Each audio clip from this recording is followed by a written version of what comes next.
Moikka! Mun nimi on Lan Lee. Osa teistä ehkä muistaakin mut aikoinaan opiskelemassa Sepänkadulla vaatesuunnittelua tai ehkä jo tuolta Mynämäeltä saakka. Ja toiset taas ehkä hieman paremmin tuosta Dressing Mimia-nimisestä projektista, jossa jokunen teistä saattaa olla nyt työskentelemässäkin mun kanssa. Mua pyydettiin entisenä Turun AMK:n muotoilun opiskelijana sanomaan muutama sana siitä, miksi muotoilun koulutus Turussa on tärkeää. No, aihe on mulle henkilökohtaisesti hyvin rakas. Ja sen takia mä nyt päätin lähettää teille videoterveiset, kun en itse päässyt paikalle. Ja tällainen esiintyminen ei ole ihan mun heiniäni, mutta mä nyt toivon, että näin voin omalta osaltani tukea tätä taistelua muotoilun koulutuksen lakkauttamista vastaan. No, miksi muotoilun koulutus Turussa sitten on niin tärkeää? Mä listasin tässä muutamia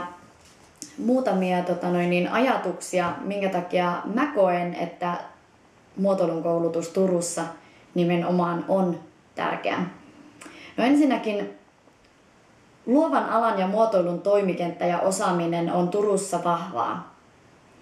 Se on täällä sekä määrällisesti että laadullisesti kasvava ala ja sillä on potentiaali kehittyä yhdeksi Turun talousalueen lippulaivaksi. Ainakin mä uskon näin. Sen takia minä ja monet muut täällä Turussa toimiikin aivan vapaaehtoisesti ja omin neuvoin niin kuin työstämässä ja kehittämässä tätä muotoilun toimikenttää. Sitten toisaalta tätä luovaa alaa tuetaan ja kannustetaan Turussa kaupallistumaan erinäisillä mittavillakin hankkeilla ja sijoitetaan aika suuriakin summia rahaa. Esimerkiksi nyt selkeästi muun muassa tuo Logomo, Fortuna-kortteli sekä tämä ELY-keskuksen justiinsa starttaama Luovamo-projekti, joka etsii luovan alan toimijoille uusia toimikenttiä oman mukavuusalueen ulkopuolelle. No, tuntuu hieman ristiriitaiselta ja samalla hieman turhauttavaltakin, että Turkua pyritään viemään eteenpäin taiteen ja muotoilun siivillä, mutta samanaikaisesti otetaan toinen siipi pois. Ajatus on mun mielestä hieman absurdi. Ja senkin takia, että täällä jos jossain nimenomaan on sitä tahtoa ja yritystä tehdä töitä muotoilun kentällä. Ja esimerkiksi tässä nyt on muutamia vahvoja tämmöisiä projekteja, jotka niin kuin parhaansa yrittää. No mä voin nyt ensiksi kertoa tästä meidän Dressing Mimia-projektista, eli sehän koostuu nyt tällä hetkellä reilusta 100 hengestä, jotka tekevät täysin talkootyöllä ja vapaaehtoisesti tällaista poikkitaiteellista muoti- ja kulttuuritapahtumaa. Ja sitten meillähän on täällä tämmöinen Turku Design Now-ryhmä, erittäin vahva toimija, joka kokoaa turkulaisia pienyrityksiä ja muotoilun toivoja yhteen tämmöisen yhteismarkkinointitempauksen avulla. Ja sit lisäksi meillähän on paljon tällaisia erilaisia myyntitapahtumia, muun muassa designmyyjäiset ja Aura Street Market. Molemmat tarjoavat myynti- ja ostoelämystä designmarkkinahumussa. Ja sittenhän meillä on vielä paljon tämmöisiä muita erinäisiä muotoilua ja klubimaailmaa tai puistopiknikkiä yhdistäviä projekteja ja ohjelmia. Näitä on ihan mielinmäärin, kun oikeasti lähtee tutustumaan alaan. Ja koulutus on erittäin olennainen tukijalka ja ponnahduslauta muotoilun työtä harjoittaville. Ja suuri osa täälläkin alaa harjoittavista toimijoista on saanut pohjan työlleen ton koulutuksen kautta. Että oikeastaan mun mielestä sen sijaan, että muotoilun koulutusta lähdetään Turussa karsimaan kokonaan pois, niin pitäisi pikemminkin panostaa entistä enemmän sen laatuun. Jotta tosiaan kun pelikentälle lasketaan pelaajia, niin he olisivat entistä itsevarmempia ja uskaltaisivat kaupallistaa työnsä. Oikeastaan sen takia tarvittaisiin lisää tukea lähinnä yritystoiminnan aloittamisen lisäksi strategisen kasvattamisen ja myynnin ja markkinoinnin saralla. No, nyt tuli mieleen, että muotoilijan pitäisi olla nyt sitten joku taitava myyjä myös tai taitava markkinoija myös, mutta siis eihän kaikkea tarvitse eikä pidäkään tehdä yksin, vaan niin kuin tosiaankin verkosto on tärkeä. Mutta tietynlainen perusymmärrys tarvittavista toimista antaa ihan erilaisen potkun ja drivin siihen työhön. Et sen takia mun mielestä pitäisi nimenomaan panostaa siihen koulutukseen ja parantaa sitä vastaamaan tämänhetkistä tarvetta.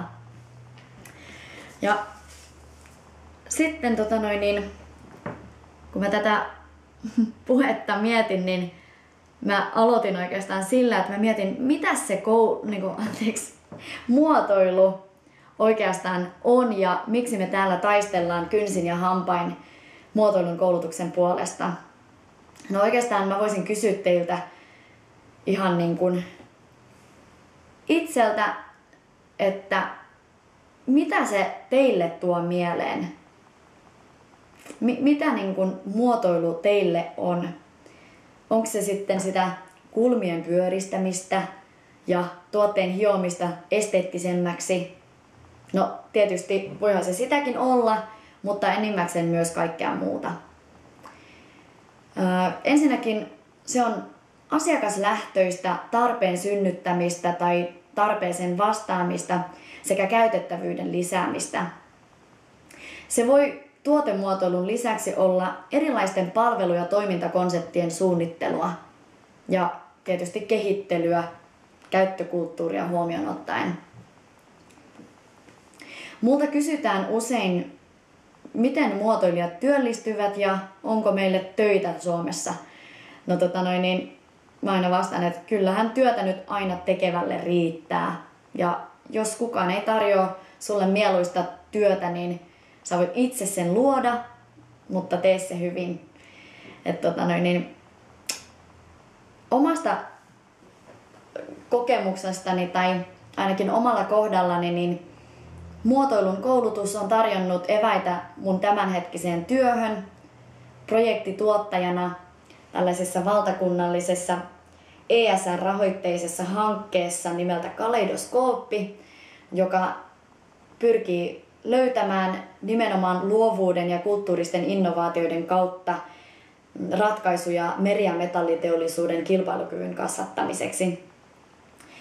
Ja kyllä, olen siis muotoilija, joka yrittää kovasti tuoda luovuutta ja kulttuuria meri- ja metalliteollisuuteen. Kuulostaa varmaankin aika oudolta, ja sitä se kyllä onkin, mutta myös erittäin haasteellista ja ilmeisen tärkeäksi myös havaittu, koska asia on jo nyt jonkin aikaa puitu tuolla työ- ja elinkeinoministeriössä sekä opetus- ja kulttuuriministeriössä, ja sitä oikeastaan rahoitetaankin aika suurilla summilla erinäisten hankkeiden nimissä, ja tarve tällekin projektille on oikeastaan tullut tällä kertaa suoraan meriteollisuudesta, mutta vielä on paljon toimialoja, joissa luovuudella ja muotoilulla voisi olla paljon annettavaa. Että mun mielestä nyt ei ole aika katkaista Turussa luovuuden siipiä, vaan päinvastoin tehdä kahta kovemmin töitä, että muotoiluosaamisen kysyntä ja tarjonta kohtaavat toisensa. Mä toivotan teille hirveästi tsemppiä ja terveisiä Vietnamista, että tämähän on nyt sitten jo melkein kansainvälinen aihe, kun Vietnamista käsin ollaan jo huolissaan. Ja hyvää joulun aikaa teille kaikille. Moikka!